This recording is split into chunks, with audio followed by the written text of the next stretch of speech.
In this video, I will show you how to add VBA code in PowerPoint. If you find this guide useful, consider subscribing and leaving a like. I appreciate it very much. Let's get started. Well, the first step would be to go to File, Options, Customize Ribbon.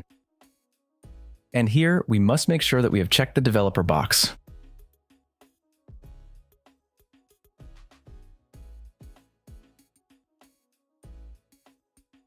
Well, now click on the text and go to Shape Format.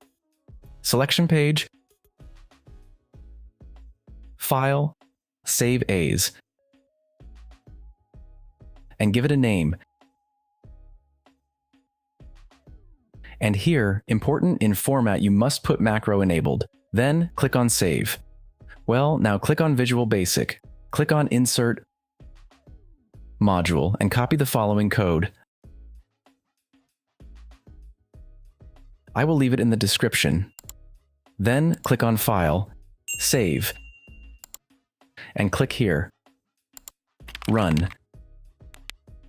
Now, if you go back to PowerPoint, we will see that it worked correctly. If you found the video useful, let me know in the comments and leave me a like. Thanks for watching.